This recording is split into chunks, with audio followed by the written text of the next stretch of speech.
I'm joined by show of hands, and perhaps for the last time, I'm very sad to say, Phil Beer and Steve Knightley, thank you very much for coming along.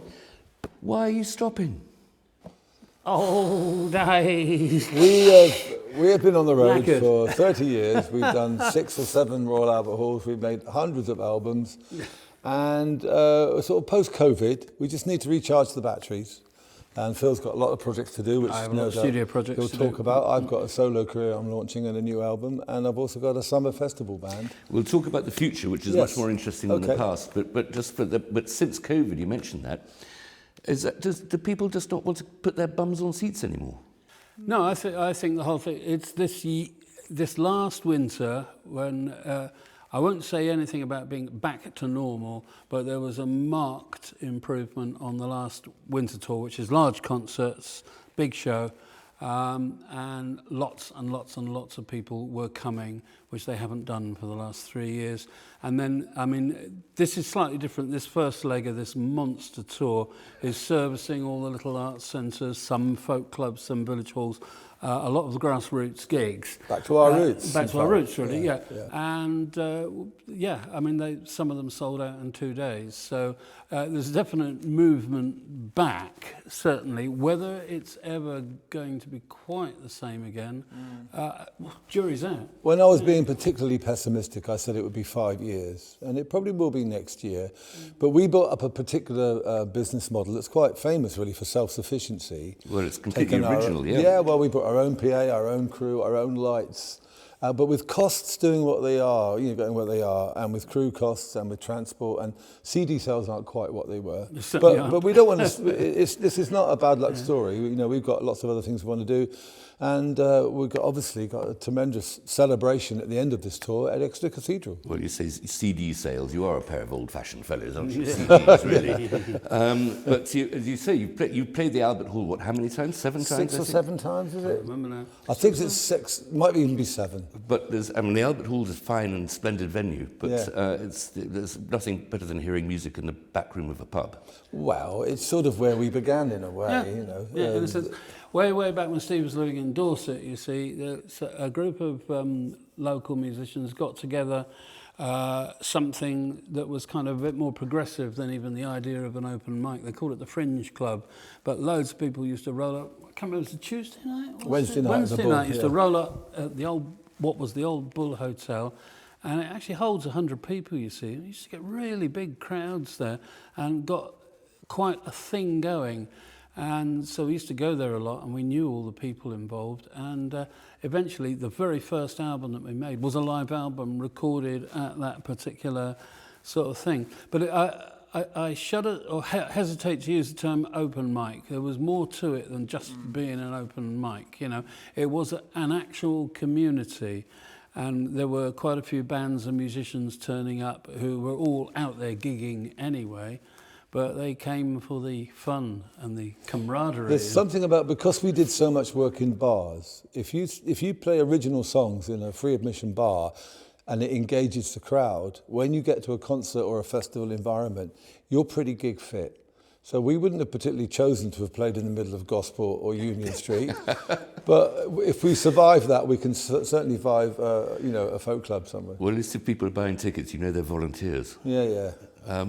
Tell me about this mega tour that you're doing at the moment, and its fantastic culmination. Well, last year in the autumn, we did all of our big theatre venues, 500-600 venues. Sometimes we had up to 1,000. Yeah. And that was with Miranda, and that was with the full production. That was with 4 or 5 crew, a big truck full of gear, and that, because the narrative was a farewell part 1, that was full up.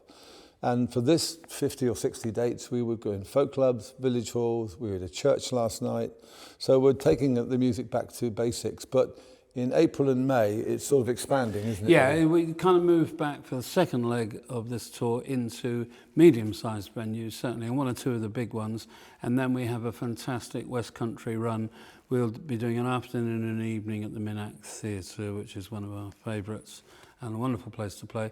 Then we'll be moving over to Carnglaze Caverns, which is also near Liskeard in Cornwall. Under Bodmin Moor. Under Bodmin Moor, and we'll be doing a gig there, and then there's a day in hand, and then we move into the cathedral. And This is we do Exeter Cathedral. Exeter Yeah, yeah, Cathedral, yeah. And we do, I think we've done the cathedral 4 times. We've kind of got it worked out now. This is the biggest show, though. But But, this- and yeah. virtually sold out now as well.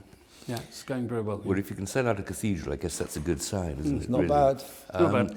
Exeter is a very appropriate place. I think a few years ago, about 10 years ago, you were voted the 2 greatest Devonians, beating Francis Drake and Agatha Christie. And Chris Martin and Babbage, who invented the computer. The thing is, they weren't on tour and we were. Yeah.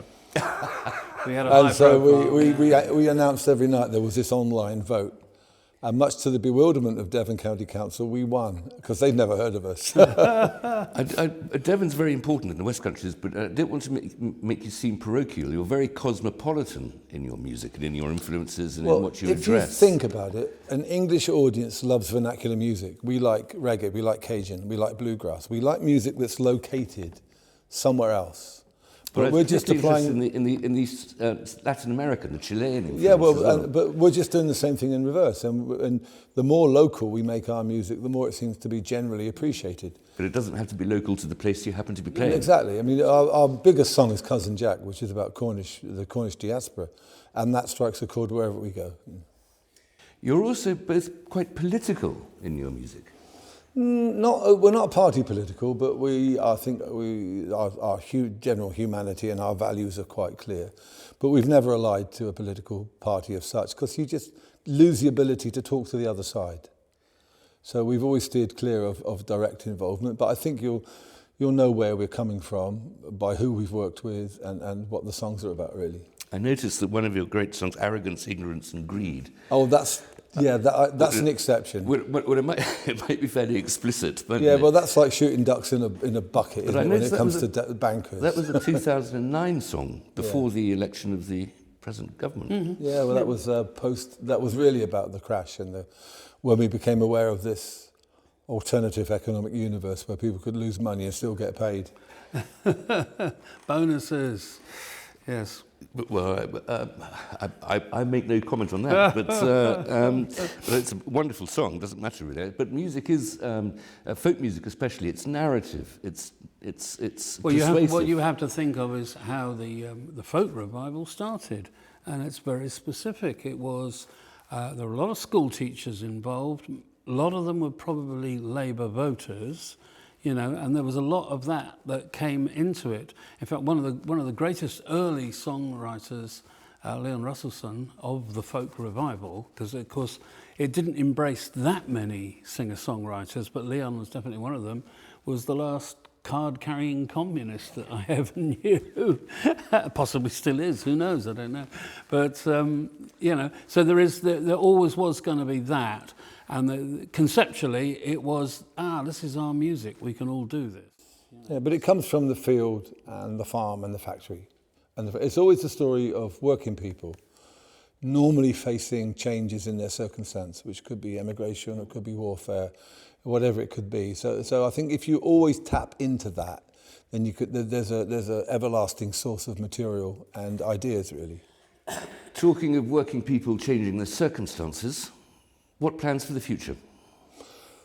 He's going to be in the dark in the studio. I'm going to be in the dark. I'm just nearly putting the finishing touches to a new studio.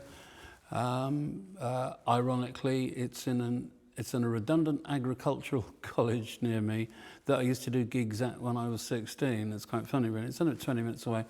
But I found a nice room, and there's a nice little community of slightly left field people working there. There's an adult education centre there. There's all kinds of stuff. But I found a really nice space, and I'm about 2/3 of the way through setting it up now. There's probably 4 albums over the last 20 years that have been started and never finished.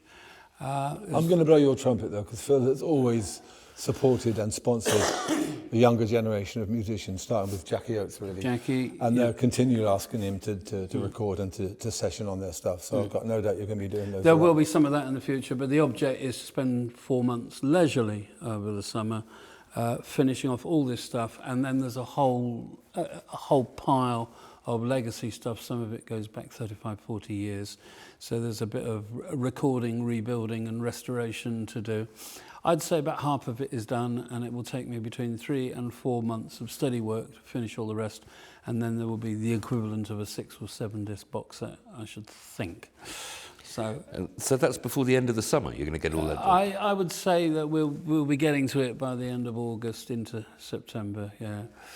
And then I've got a solo tour coming up. you have. I've got a new agency, and I've got a very nice solo tour. My first ever gigs in Scotland and Ireland, and I'm doing a solo album, and I'm also putting together a summer festival band with Johnny Kelsey from the AfroCelt Sound System. We've always wanted to do something that's more dancey based, and with a fiddler from Berlin called Bennett, and with Eliza Marshall, who's an extraordinary flautist. So that's one little project which may end up as a festival sort of dream fantasy band, or it may end up touring, who knows. But I'm certainly going to be doing solo work. So neither of you are stopping anyway. That's Oh, the no, point. no. Phil's also got a little project with Miranda and Oh, yeah. Blues. For years we've talked, Miranda and I've always talked about doing just something in the blues area. And I did a bit of work with a fantastic woman drummer, Sean Monaghan, who plays... She's just come off a tour with Haircut 100. Good Lord. She's pretty diverse in what she does, and she grew up on Fairport Convention and folk rock and so on. And so, yeah, we've got this little trio thing, and we'll be touring that in November for about 10 dates, something like that. And that will be quite sort of blues orientated. Exciting plans. Just to emphasise, you're not stopping because you've fallen out with each other or anything like Gallagher Not style at all. like that. No. I'll ask my people to talk to his people. Any possibility that you might, after this tour, that you might work together again in the future? Of course, yeah. We'll see how it goes. Yeah. You know, the narrative at the moment is that this is an indefinite break, so that's the way that we're pitching it. But you know, And this tour is a celebration. yes, very much so. It is indeed. Yeah. Gentlemen, thank you very much. Thank you It's a very pleasure. much. Thank you.